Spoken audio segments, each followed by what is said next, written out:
in the morning is simply the best R&B all day. Take us everywhere. Your smartphone, in your car, to work, or live at KissWTLC.com. We're Kiss 107.1.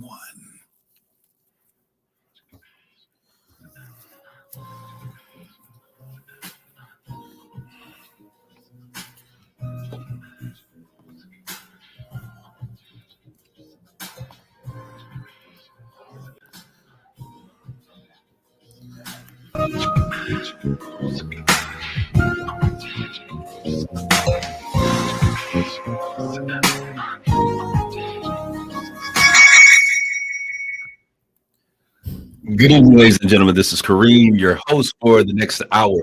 You tuned into Straight Talk with Kareem Bowen, and I'm certainly glad to have you with us on this current journey that we're going to have today. We've got an interesting conversation that we're going to have today. One of those shows where hopefully it makes you say, we have that phrasing, Rob, things that make you say, I am in the studio today with my the main man, the Rob father.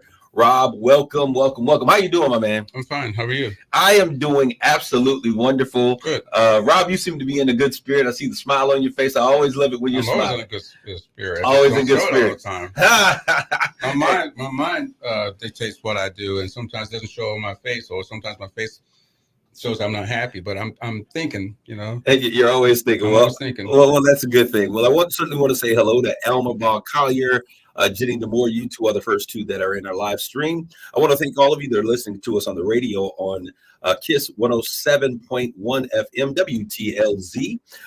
And I want to thank you guys for your continual listenership. Rob, we'll let that out the bag in just a second. I don't know if you've gotten numbers in for our station and how our show did, but we'll talk about that in just a hot second. All right, we're going to get right into the show because I got a lot that I want to share with you on today. Right. Today, we're going to take some time. We're going to talk about the power of forgiveness. Amen. We're going to talk about the power of forgiveness.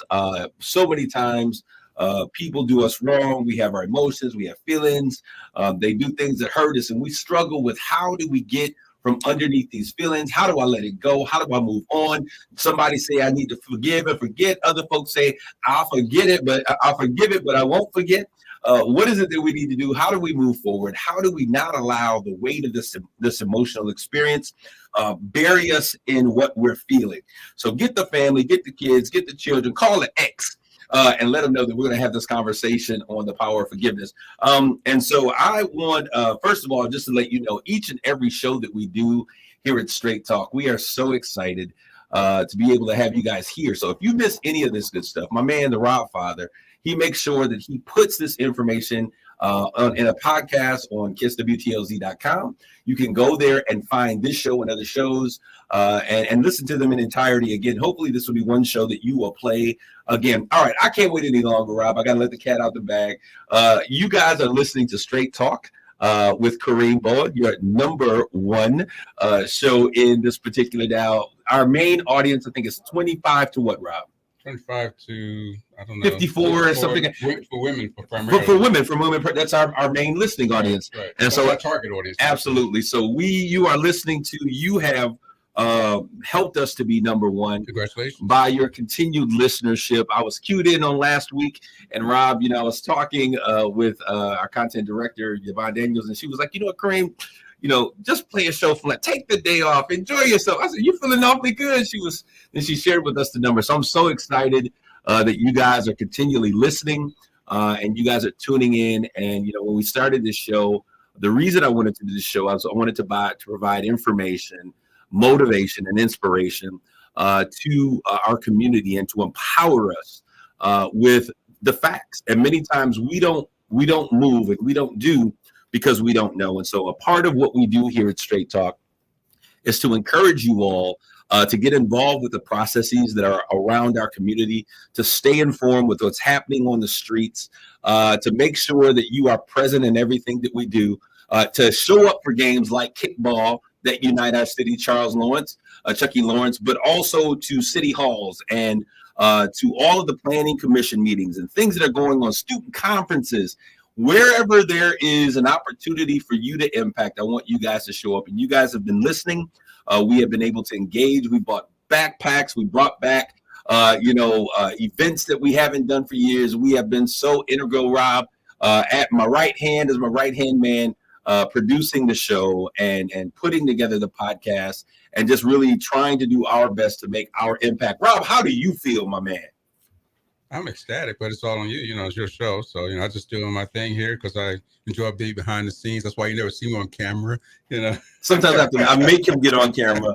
But it's a great feeling to know, Rob, that you're producing a show that's making an impact in our community. Like I said, congratulations, you know. But as I always say about my show, Yvonne's show, Vicky's show, whoever show's on your show, as you just said, we could not do it without the listeners. It's the listeners that actually contribute. And if they were not listening, we would not be here, you know. So we do what we do for them. And we have to keep that in mind that what we're doing is for them. When I do my show, I'm doing it for them. And so I want to say, I know that Rob said everything perfectly. Listeners, you are first and foremost the persons that we appreciate. We appreciate because without you listening and joining in and providing content of whether it's phone calls or text messages or direct messages online or being a part of the conversation in our social streams, you all make this happen. But Rob, I just want to say it's been 3 years nearly? About 3 years. Yeah. About 3 years that we started this journey. And when they stuck me with this guy, I was like, what am I going to do with this old dude? Come on. They was like, Kareem, we believe that you and Rob will have a good chemistry. And Rob, I just want to say thank you for being who you are. I think this show has given us an opportunity to connect and to get to know each other. Many people only know that the show ends at 7 p.m., but oftentimes these shows spark conversations that we have.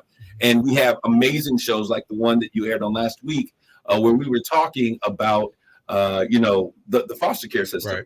And so understanding, my grandmother used to always say that you got to know those individuals that labor among you, and getting to know you has been part of the journey and part of the fun of doing this. And I want to thank Mark Thomas and Yvonne Daniels for putting us together, first of all, and then challenging us in our tough times to figure it out.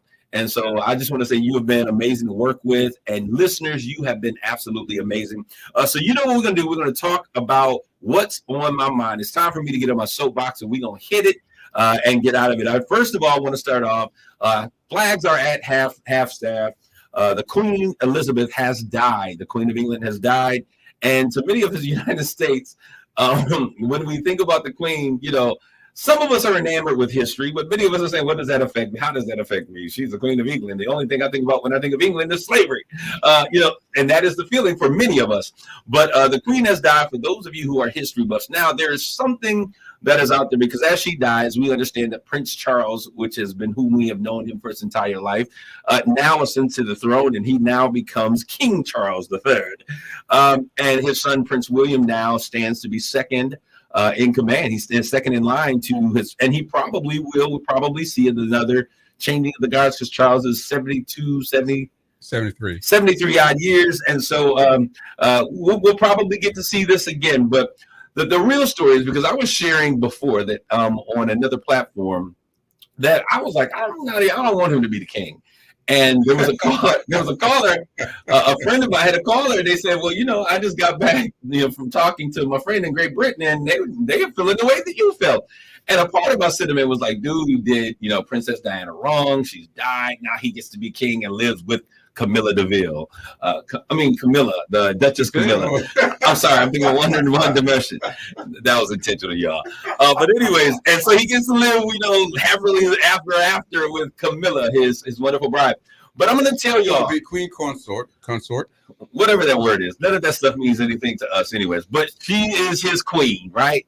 But I thought about this, and I was talking with my mother, who she stayed up all night long to watch when Princess Diana and now King Charles got married. She's a history buff. I think that's where I got it from. She said, you know what? I stayed up and I watched the documentary on the throne, on the Queen's throne. And what you need to understand, and the reason, I thought the same way you did, but what you don't understand is that Princess Diana was never Charles' first love. He had been introduced, or he had met Camilla when they were younger. They fell in love then. He went to war. When he went to war, he came back and his girl was married. And so he waited, and so they had a bit of an affair, a scandal in the King's court. And, Queen's court. What'd you say? Queen's court. In the Queen's court. You're absolutely right. And so she began to say, but you cannot trump real love. And so them coming back together is really the type of love that anybody and everyone would wish for. Fairy tale. The fairy tale love. And so, they tried to keep them apart. The king and the queen set up this thing, or the queen set up, Diana. She was from a good family. She was well-to-do. She had the right pedigree and all of these other things. And she was beautiful. That absolutely. And she was docile. I think she was docile. Camilla got a little bit of spunk in her. And so they came back together because love conquers all. And so I have to change my stance on that. I want to thank my historian for giving me the full details of the story. And so we got to, we celebrate love. And so that's what we're doing here today. Farewell, Queen of England, and, rest in power. But I need to let you guys know that Queen Elizabeth was not the only queen that we lost on last week. My dear Aunt Anne Murkison, 95 years old. She went on to be the Lord on last week. She was absolutely amazing. She's actually my great aunt, my mom's aunt. But she went on to be with the Lord. She is an amazing woman. And this is just my opportunity. I want to give her a tribute because what I recognize in her is what I recognize in a lot of the women that I see throughout our community. And women, I celebrate you in celebrating my aunt on today. She was a woman who was vivacious. She was tenacious. And she had to do it in and of herself, raising 5 amazing children, putting all of them through school. All of them were educated, working great jobs, doing amazing things, all of that good stuff. And she did it as a single woman after being divorced from her husband, Uncle Merk. And I just want to salute her, to Linda, Tony, Barry, Debbie, and Epatha. I am praying for you all. We love you all. I saw you guys were out at Morton's in Troy having a family dinner with parents and the other grandkids. And my heart went out to you. I love you all. I can't wait for an opportunity for us to get all together. And so I salute the queen, the number 2 queen, actually the number 1 queen in my heart. But the second queen on last week that died, and that is Anne Murkison. And congratulations to a life well lived, and to all the other single mothers who are out there making it happen, making it crack. When ends don't meet, you make them meet anywhere. It's doing what you have to do to take care of you and yours. I salute you. You all have become so strong and a vivacious part of our community. Yes, Rob. This show will not be real straight talk unless we mention the passing of chief journalist, first anchorman at CNN, Mr. Bernard Shaw, the same day. And the reason I mentioned it because he's a black journalist, one of the first black ones when CNN first came out, and that was completely overshadowed by the Queen's passing. And it's important that we mention that because he set a lot of the trailblazers for all the rest of Absolutely. So Bernard Shaw, look him up if you don't know who he is. Absolutely. Great journalist, and has made the pathway for us to do the kinds of things that we're doing today. So I just want to celebrate those kings and queens that are out there. We are certainly proud. You guys have made us better by living the lives that you have lived. All right. Now we're going to transition a little bit. I want to give a shout out to the Rob Jameson and the Central Cougars. They reigned victorious in the Saginaw No Violence Unity in the Community Kickball Tournament. I know you guys remember the Saturday when all of Saginaw showed up out at Hoyt Park for a day of fun, sunshine, and entertainment.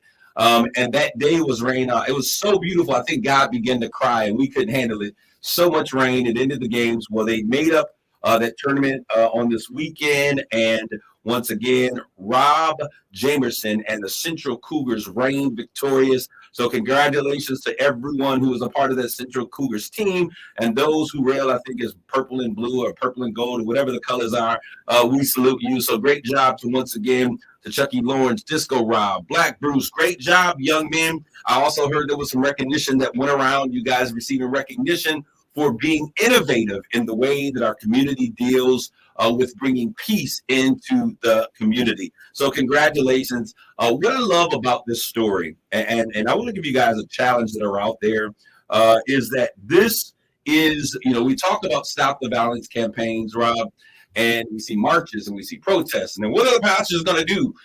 Because the pastors are the leaders in the community. We understand that because that's how the civil rights movement and other movements have conditioned us to think that these pastors have to lead every movement in order to bring unity or change or stop the violence in our community. But what I love about this taking place is that it shows us that the everyday Joes in our community, everyone is somebody. There's no little I's and big U's, but anybody who comes up with an idea, if you can think, you can change. And so we saw this as one man that is making a change, partnering with other guys that are out there and getting the word out.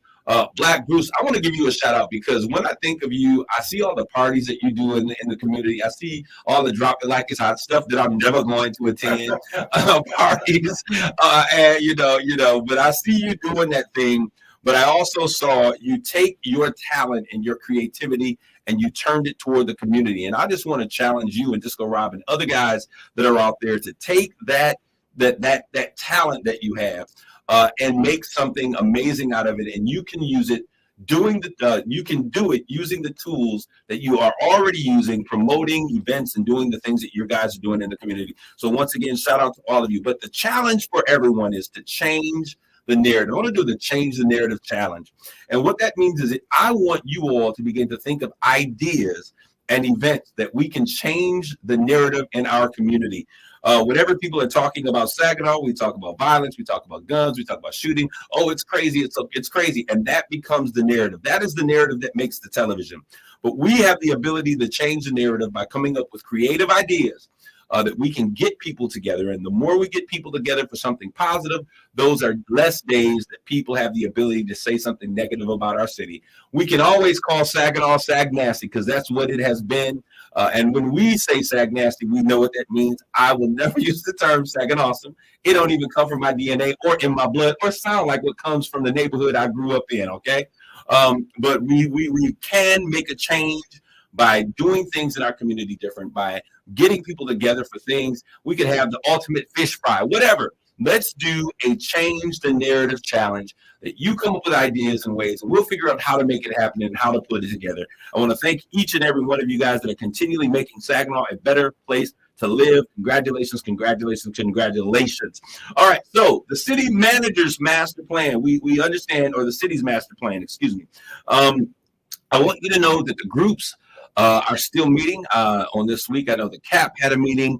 I stopped in with them. The Saginaw African American pastors had a meeting on Thursday. These are large groups that represent large groups of people that are in our community. The residents and stakeholders of the north side of Saginaw are also meeting and have met. I want you guys to know this because the fight is not over. The fight, and this is what we're fighting for, Rob. You know, I was trying to think about this because we're not anti-progress. We're not against progress happening in our community. We want development to happen in our community. We want new buildings. We want new opportunities. We want all of that in our community. But what we're fighting for, as we have fought on many fronts, is inclusion.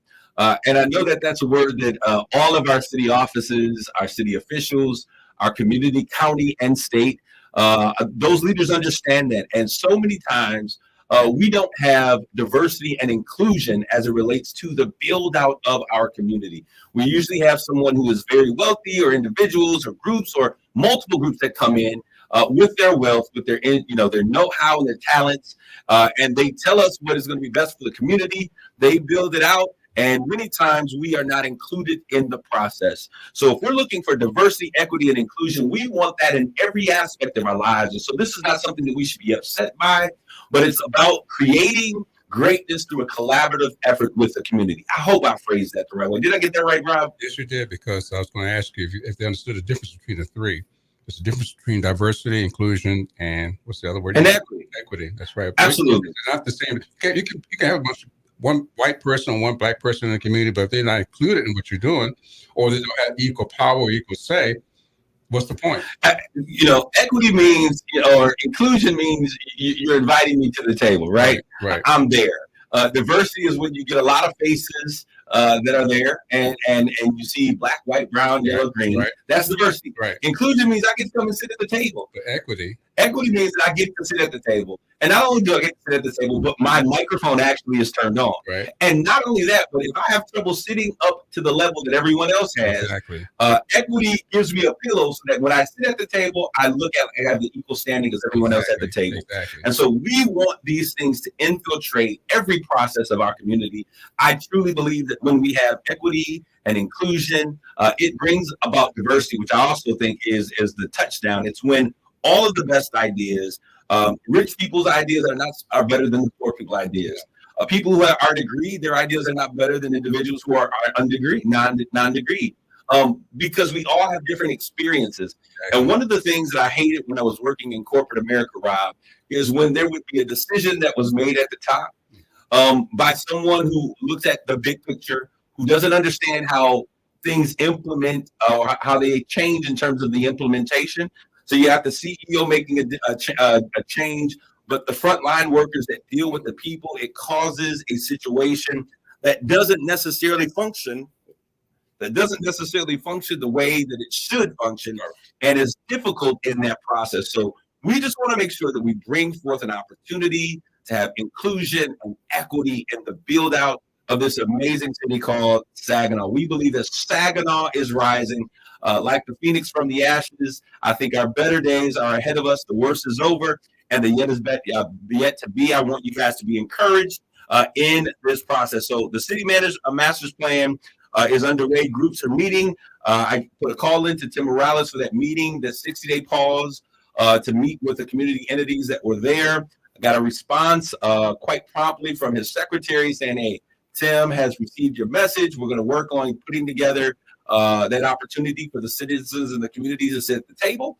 Then over the weekend, Rob, got an email directly from the city manager saying, Kareem, I'm in receipt of your request. I'm working on pulling those entities together, what works best for everyone at the table, and you will hear from me this coming week. So I am encouraged that he has come and he is responding himself. A lot of times it would be easy for him as a city manager to hide in the back room and let the city council and the mayor and everybody do this. But I just want to say, Tim, if you hear this, and I know your people listen in, I want to say thank you for being personally involved with this process. And my desire is, since you are the one city employee that the city council has, my desire is that you remain engaged in this process and that you remain accessible for the community, because I think that is the thing that we truly respect. I think that we all want the same thing, Rob. We just have different ideas and would like some of those ideas included. One of the things we learned in the military, military leadership school, is a term known as MBWA, which is management by walking around.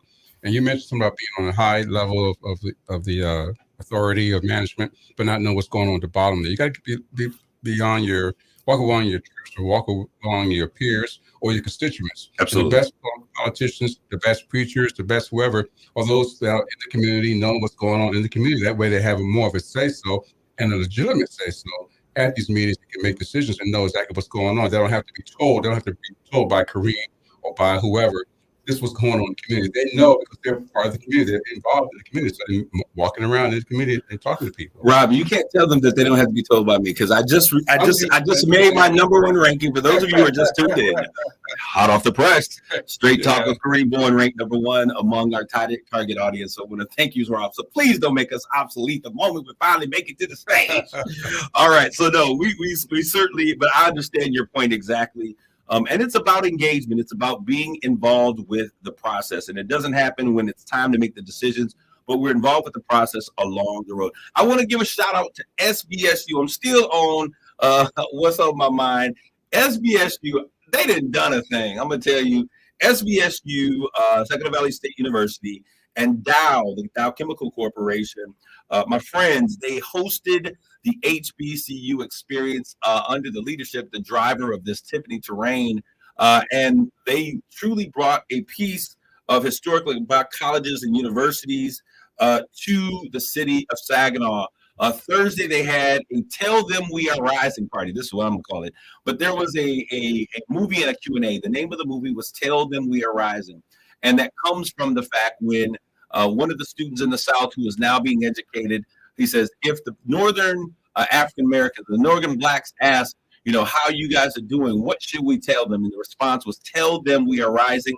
It is a story about the growth and the development of historical Black colleges, university. That was followed up by a panel that was moderated by Dr. Dawn Hinton, who did a phenomenal job with her panel. HR director of Dow, Karen Carter, and along with Eric Smith from the Saginaw Township. And we had my cousin, Mr. Smith, Pastor Smith, Marcel Smith from Bay City, not the dad that was here, that were a part of this panel and this discussion. And they were sharing about the plight of Black America and how a slave owner could do anything for his slave except educate him. It was a powerful moment. It was a moment of enlightenment, and growth, I think, for everybody that was there. And so I want to celebrate Saginaw Valley on taking a risk, a PWI, which stands for Predominantly White Institution, for taking the stance to making sure that that was aware. That was on Thursday. Friday, there was a Greek step show. The Divine Nine were in the house, representatives of each group. Some of them did a step, and some of them just kind of rolled around. But no, age changes things, y'all. But it was a great opportunity. They shared about their hope for education, empowerment, and philanthropy. It was really great, packed audience over at Curtis Hall.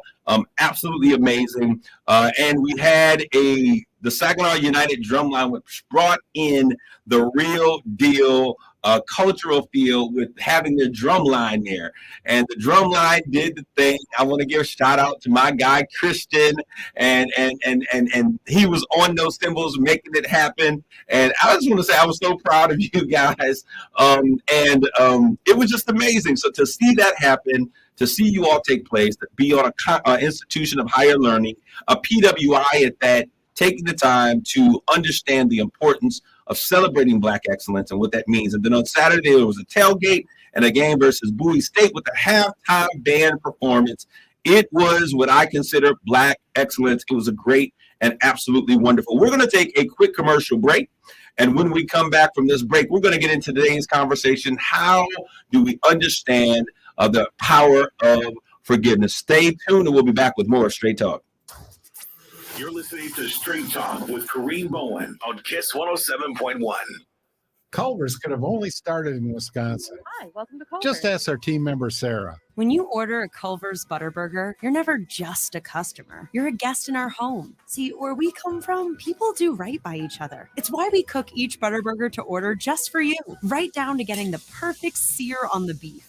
That extra care may be a small town thing, but it's big time important to us. Come on in and let us serve you with a smile that stretches from our hometown to yours. Welcome to Delicious. Another reason Culver's could have only started in Wisconsin, from our team member, Nick. Oh, yeah, that's an easy one. Wisconsin is the dairy state, so naturally, Culver's was inspired by everyone's favorite rich and creamy tradition, frozen custard. We make our fresh frozen custard in small batches in every Culver's, and the Farm Fresh dairy is why it's so decadent.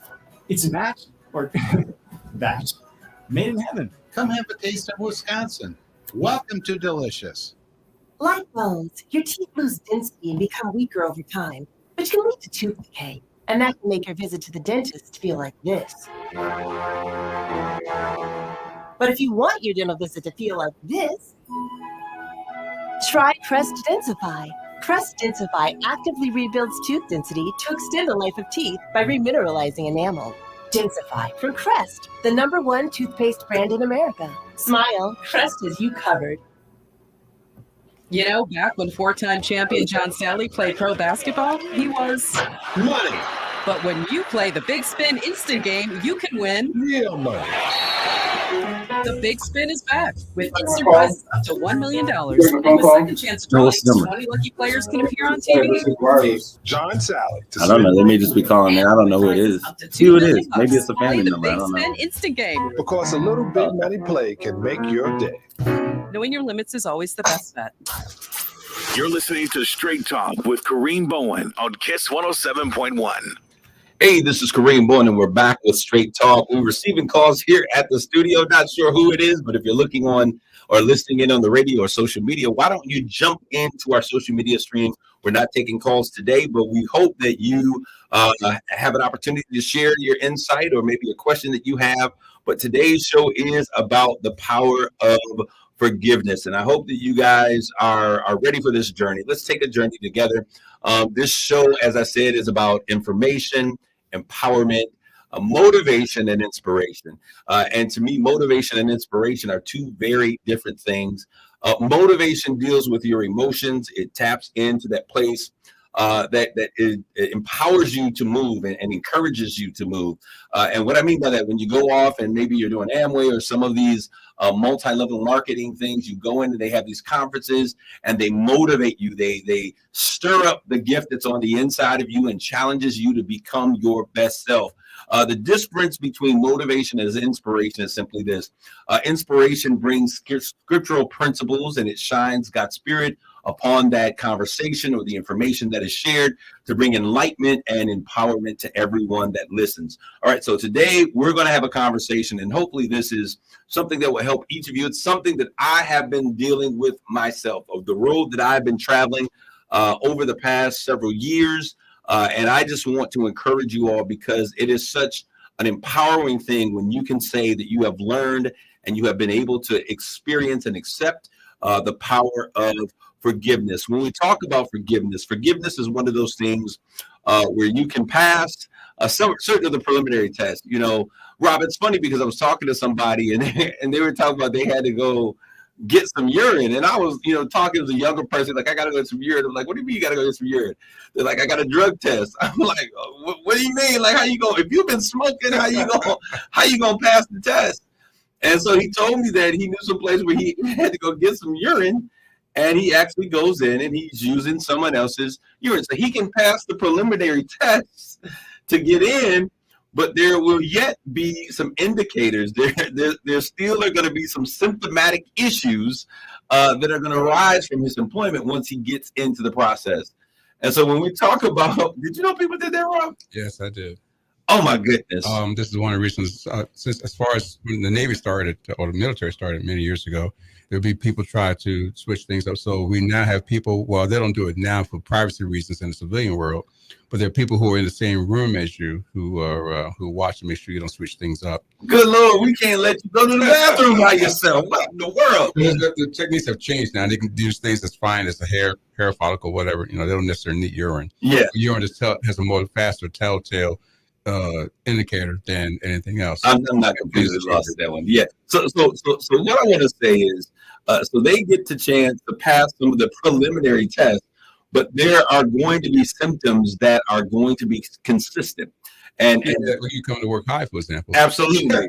So unforgiveness is one of those things where you can pass preliminary tests and certain tests and get by with many people, but the symptoms of unforgiveness are always going to manifest in your life. And one of the things that I think is so very important is that we have to understand that offenses, they are going to come. There are going to be times when people are going to offend you. That is a part of life. But the fact of the matter is they will come, but they do not have to stay.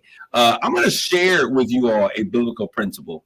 It's a very simple line. One scripture, I'm not getting ready to preach to you. And then some of y'all didn't make Sunday morning service anyway. So I guess I need to give you your church for the day anyways. Rob, you didn't make it. So this is your church for the day, okay? I don't go to church. You know that. I know. That's why I got to bring it to you. But Matthew 5:8 says something so powerful. It says, blessed are the pure in heart, for they shall see God. Rob, I know you were a good young man growing up, so I know you've heard that before. I actually studied the Bible, so I've probably forgotten more than you've ever learned. Shots fired.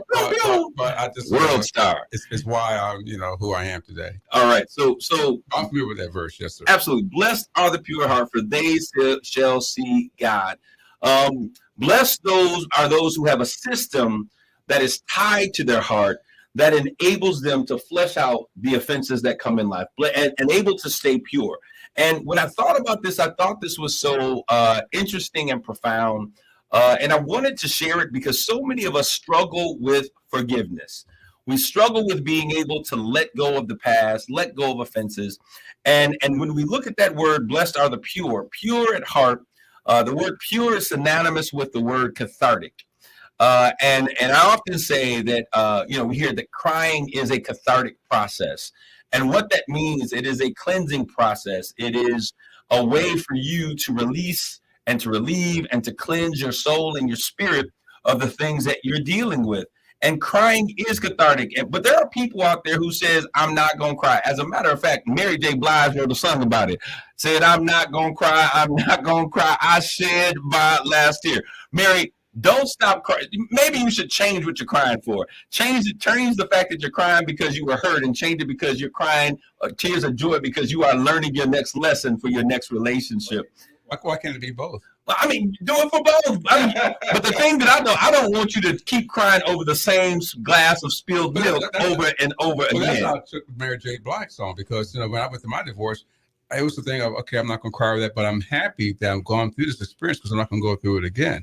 So it took a while for me to say I'm not going to cry. I'm not going to cry. Well, you may go through it again. Listen, you may go through the same, but not with the same person. Exactly, in a different situation, and you be wiser, hopefully, from the previous experience, or not, to handle and stronger from as you move forward. Yes. Absolutely. So those of you out there crying, maybe you're crying right now. Somebody's sitting in the car drying, it's raining, and they're crying. If that's the case, don't get mad because you're crying, because the crying is cleansing your soul. Let it cleanse away everything that is wrong and the things that have hurt you. Let it go in your tears. I want to ask the question, how do you handle the offense? How do you handle offenses? Rob, how do you handle it? When people offend you, how do you handle it? We've had this discussion before. Rob, why did you change? You was happy. What's going on? No, I'm just saying we've had it before. I'm not easily offended. As I got older, and you'll learn this too as you get older too, young man. Rob, is that the truth? Yes, it is true. As you get older, you learn certain things are not that important. You learn that you have, you just don't care about certain aspects, and you're able to forgive or forget. I don't like to use the word forgive because sometimes it's not always applicable, but you will learn certain things, and certain things won't offend you. You just say, okay, I brush it off and move on, because, life is short, and life gets shorter to you in a way as you move forward. I'm 62 years old. A lot of things that used to bother me years ago don't bother me today. You could say anything you want to me, and I said, okay, and move on. That's how I handle offenses. So I'm not easily offended. Okay. Now, I'll tell you, I'm not saying I'm strong. I'm just saying that's just me. Rob, I think I know something different about you, but we're going to have a whole other conversation. All right. I think that when you are heard, when you feel that you are heard, then you are not easily offended. But I think that when people take away your voice, I think you are offended in those moments. That's a whole other conversation. No, am I wrong? No, you're wrong. All right, then we need to have another session after this. Yes. Erica Taylor said crying and forgiveness was key to her and her husband reconciling after our divorce. I think that is so powerful. Thank you for sharing that with us. Reconciliation is so key. But sometimes you just got to let it all out. Rob, so many people are stuffed up and stopped up, and they've been hurt so many times that they can't find the ability to cry. And it's a problem. But how do you deal with handle offenses? One of the things that I'm going to say is you got to plan for them. You got to understand that offenses are going to come. And what I do, I actually plan for them. And I plan for two things in life, disappointments and offenses, because I think that those are things that are absolutely going to come. Yes. The things that is sometimes most traumatic is that when you find those things coming from the places that they come from. And what we often think from the people who you least expect. Absolutely. We often think in life that it's going to be those people who are closest to us that are always going to be in our team. They're always going to support us, and they're never going to hurt us. No. And what we find is oftentimes the people who are closest to you are the ones who hurt you the most. Right. And it's because you did not expect it to come from where it came from. But this is what I gotta say to you. If you are rocking with the team that you love, you care about, you've got to understand who else is going to have the ability to offend you. Like Rob said here today, because other people should not have that much value in your life. So you don't put that rent-free in your mind. or have that opportunity. So I want you all to understand you've got to begin to plan for two things in your life, disappointment and offenses. And I also plan for how I get rid of those two things out of my life. And there is a secret of my success, per se, because I process a lot of things inside me so often. I'm thinking all the time. I process certain things, and I have to compartmentalize certain things, otherwise they eat me up. And so here I am, moving forward with a strong spirit or a strong soul or whatever, to go ahead. Yes, I've been disappointed, and I've had offenses many times. The biggest disappointment was my marriage. But I said, okay, I was not prepared for that. That taught me to be prepared in case something happened. Let's say my son and I fall out. I'm prepared for that. And how would I deal with that if something should happen? I play scenarios in my mind all the time. Okay. Well, I want to stop because I don't want you to give our listeners a thought, because this is something that often many people do. when we say that you need to prepare for them, I don't want you to walk around waiting for somebody. I knew somebody was going to offend me. I don't want that to be the case. Rose Davis said forgiveness was her key to healing from her past hurts. Jenny, the more you forgive me, but in return you blame me for everything that is happening in your life. I don't understand that. I don't understand it either, because that's not forgiveness. We're going to talk about what forgiveness is and what forgiveness is not.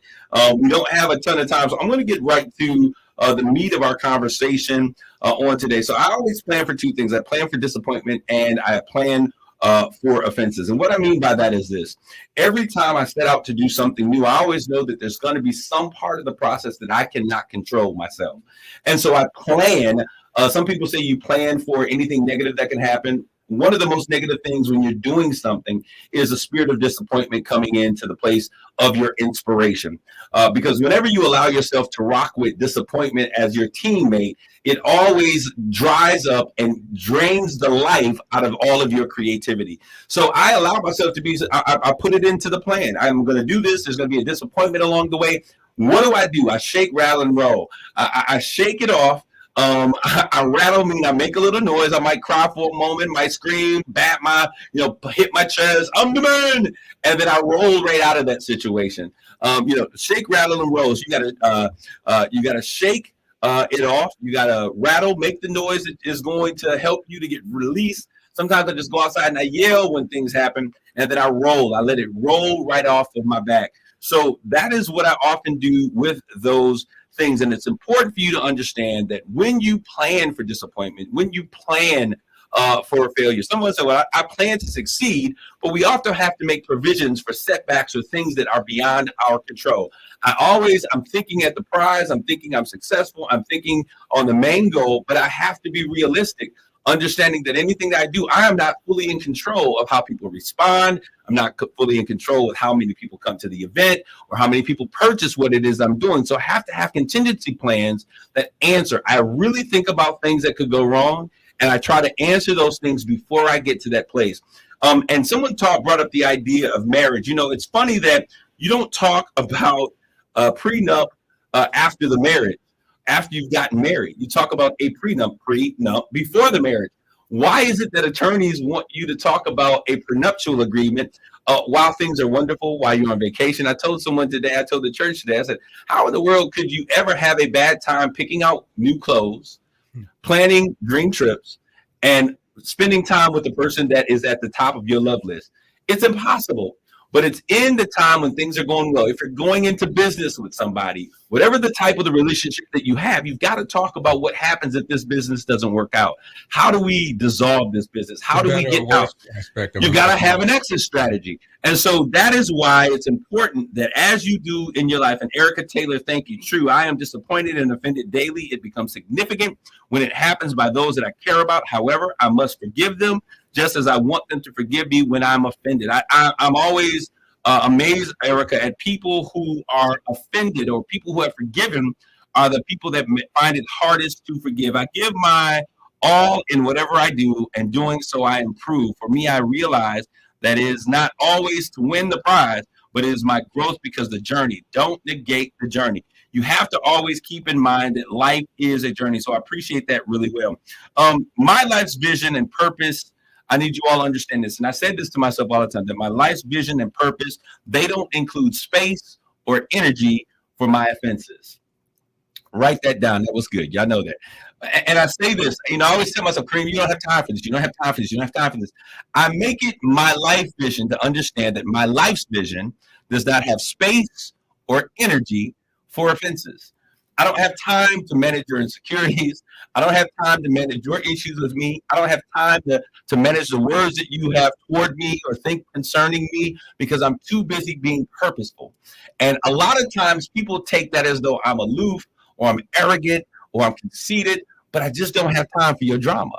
And oftentimes in life, we allow people who are living a drama-filled life to inflict their drama on us by the feelings or the thoughts that they have toward our success.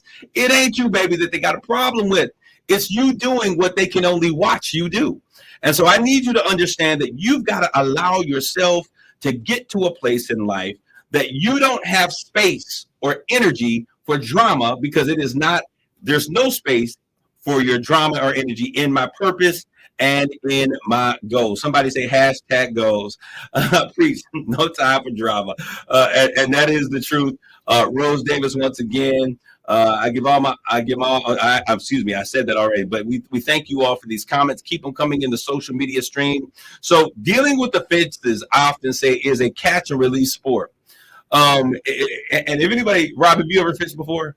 Yes, I have. What's catch and release? Do you know what catch and release is? I mean, it's been years. Come on, Rob. You see it on the big sporting show. Somebody tell me.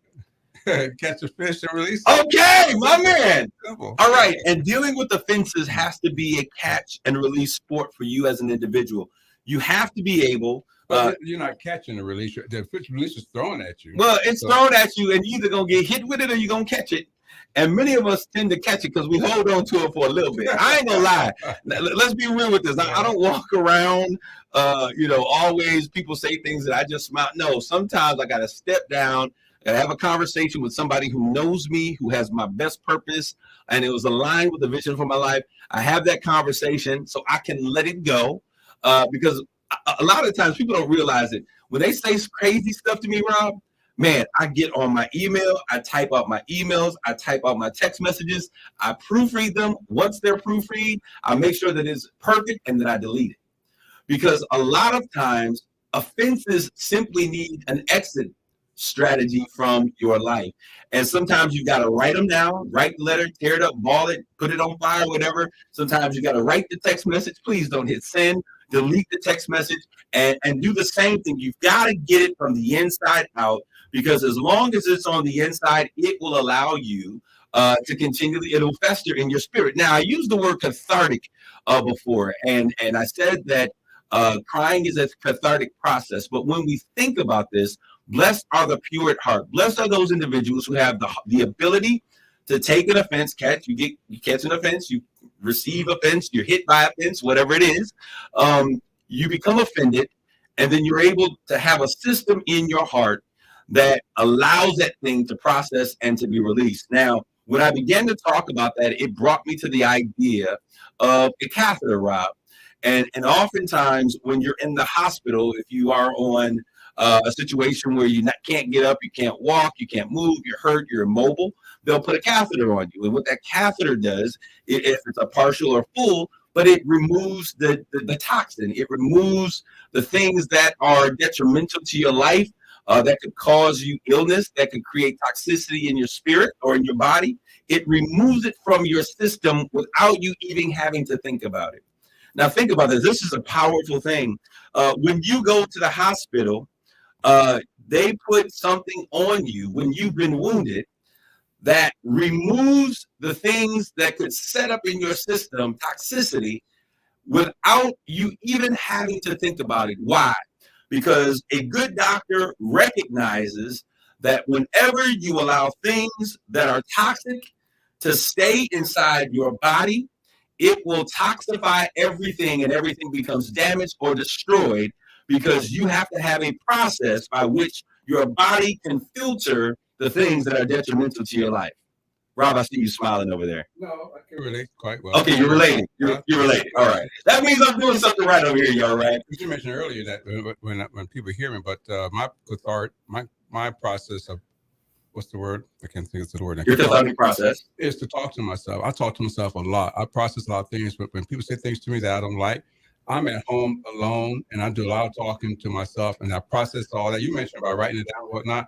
I'm the kind of guy that I spit it out. I regurgitate conversations that are thrown at me that I may not like, or that I may like. And then I process that, okay, and then I decipher, take apart what I need and don't need, and then move on. And that's how I handle my. And it's good to talk to yourself. Just don't answer. Okay. Don't. Oh Lord Jesus. Sharice still Phillips. She said, "If I type it, I'm hitting send. Communication is how I release it." Oh my God, Sharice, this is the thing about that. Okay, because when we talk about getting free from a situation. When we talk about really releasing something and moving towards forgiveness, we have to, in many ways, stop the madness.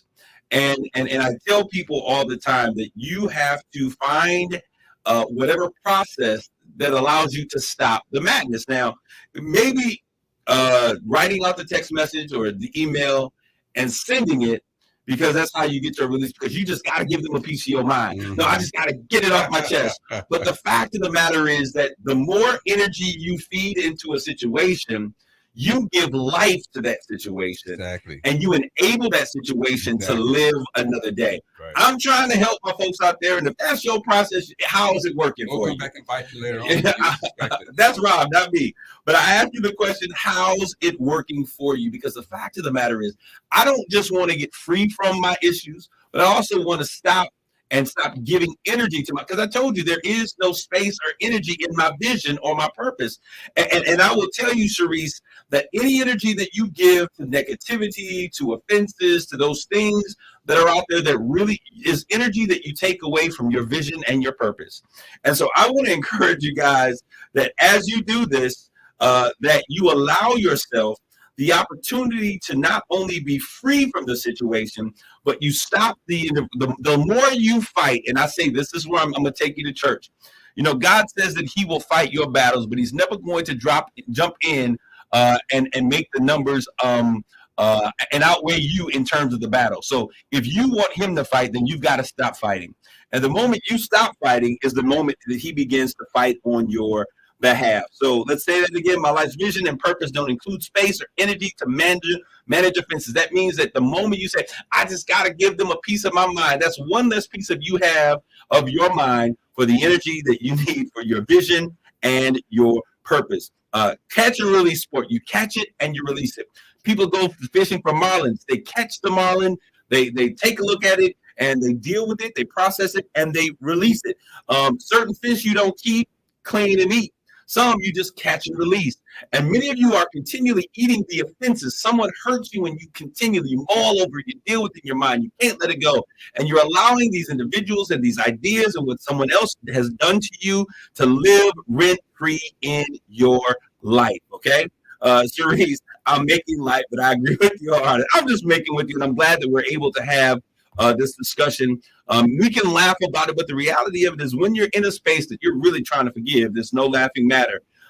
He will fight for you. That's absolutely correct. All right. So how do you know when you're harboring offenses? And I'm going to have to move kind of fast because it's 6:51. How do you know when you're harboring offenses, when you have unforgiveness in your heart? I just want to give you a couple of ways. There are a whole bunch of ways, but I just want to identify some key ways. One, you have bursts of anger. You can sit there and you say you forgave somebody and they can come in and, you know, throw the keys on the counter and you just get mad. You go off and don't know. They're trying to figure out what you went off on. And it's because you haven't forgiven. See, sometimes we can put a lot of things, and I used this example before. We have a tendency to put things under the rug. We get mad, we put it in the rug. I'm not going to say nothing. I'm not going to fight every battle. I'm going to pick and choose my battles. And before you know it, there's a big hump that every single time you walk across that rug, it's almost tripping you. So you're reminded of that thing by the things that are in your regular day. You pass and go by that rug every single day. And then sooner or later, you're just bursting out for no reason. And it's because even though you said that you forgive and you're going to let it go, you haven't been able to release it. And many of us get stuck in that place where we've forgiven, you know, in our heart, but our mind just has not let it go. Somebody says, I can forgive, but I can't forget. And I think that that's an interesting thing, because how would you want to live a life that you forgive that someone forgives you, but they can't forget? Can you really treat somebody as though they've been forgiven, Rob? Because in my mind, when you say that you forgive somebody, that brings them to the place like before the offense. Now, y'all hold on, because y'all thinking I'm crazy. When you say that I forgive you, what it means is that we're going to wipe the slate clean as it relates to this situation or this individual. You wipe the slate clean as before it was before the offense occurred. To me, that's what real forgiveness is. Now, about forgetting. Now, I'm going to forgive you. I'm going to let it go. I'm going to deal with you as I did before the offense occurred. But there are certain levels. Intimacy has to be a key part of this conversation. There are certain places I cannot allow you into until your maturity and your history is now restored that I can open up those places and allow the intimacy back into that space. And so I think that it's very important that as we go through life, that when we say you forgive me, you got to release it, let it go out of the heart and out of the mind. All right. Just like that catheter that filters the toxic things without you even having to talk about it. We need to put that same type. We need to catheterize our hearts, so that as those people that we love hurt us, or people that are close to us hurt us, that we can put a process. I get mad at people. I give them a piece of my mind. I'd say with the integrity and all of the words that I can use. See, I think when you lend yourself to cursing and swearing and going off and talking crazy, my grandmother used to say that the only people who curse are the ones with a limited vocabulary. So I found a way to slice people up and down with my words. No, I'm just joking, but I could. I had to learn how to not only curse, but not use words that would cause people pain. Because I'll tell you, George Bush was looking for weapons of mass destruction when he went over to looking for Osama bin Laden, and he didn't find any because he was looking in the wrong place. The biggest weapons of mass destruction are the words that come out of our mouths. And we've got to get to a place that we not only stop from cursing. Y'all got swear jars, but do you have the jars for the things that are offending and hurting people that you use those words for? So we've got to make sure. And cursing has absolutely no power. You got it, Yvonne. So we use these words that to us have a significant, but curse words and these words, these other words that we use, curse words have no power, but those other words may slice and dice people greater than your offense. So burst of anger is one way that you know you're harboring these things. You become petty and impulsive with the offender. Okay, we can understand that. You do something, you forgive them, but then when it's your time to do something, you get real petty. Petty as we know, petty is as petty does. And the worst thing is, and I'm going to say this, and y'all not going to like me for saying this, I hate when men forgive and men are petty. I don't think petty is something that men should do. And sometimes I can be petty, Pastor. And I tell you, I have to correct myself. I have to make an adjustment because I don't think that men do petty well. We do it well, but it doesn't make us look like real men. So you find out you're becoming petty and impulsive. We know what that means. Number three, you're desperate to make them understand how you feel. Now, I just need you to understand how I feel. Whenever you get to a conversation, you're holding on, letting go because you want them to understand how you feel. And that is really an exercise in personal pride, because how you feel becomes more important than anything else in life. And I'll tell you that if there's any relationship that has ever been destroyed, then it means that's something that pride has destroyed. Ooh, not petty passion. Yeah, we all got a little bit of petty in us, and I'm going to be real about it. Thank you, Rose Davis. But I think that we have to make sure we always seek to be understood and then understand others. But real love makes sure that we're understanding others, and then we are understood. Okay. And then the last thing that I want to say is you recount the story continually to others. You're stuck on replay. How do you know that you are stuck with a bout of unforgiveness? Is because you are stuck on replay. Everybody who comes into your space or into your place, who surrounds you, who comes into your area, you continually share that story over and over again. And you're not talking about them. You're not gossiping. You're just trying to tell people what happened so they understand why you feel the way you feel. Come on, get real. You're gossiping. You're telling the story. You're resentful. See, when you fail to deal with something that has offended you, that offense turns into resentment. That resentment turns into bitterness. And bitterness stops every good thing from happening in your life. So I want you guys to do the work. This is not the last of this conversation that we're going to have. But however, an hour is too short to give it all to you at one time. Jenny DeMore, yes, that's petty. Thank you once again for tuning in and making Straight Talk number one. What I want to say to you is that the reason you want to deal with unforgiveness in your life, and I want to speak to all of our listeners, I want to speak to our pastors, to church folk and unchurched folk, to our city officials, to our mayor and city council, to those individuals who are doing the good work of the community, that it's time for us to love each other and love our community enough to drop our baggage, come back to the table. Let's love one another wherever table you're sitting at. Let's encourage one another. Let's not only forgive, but let's let it go. When you do so, you release a power that has the ability to transform your life. I want to thank you guys all for tuning in today. Thank you for making Straight Talk number one upon our target audience. Take care of yourselves and each other. God bless you all. Grace and peace. You've been listening to Straight Talk with Kareem Bowen on KISS 107.1. The views and opinions expressed on Straight Talk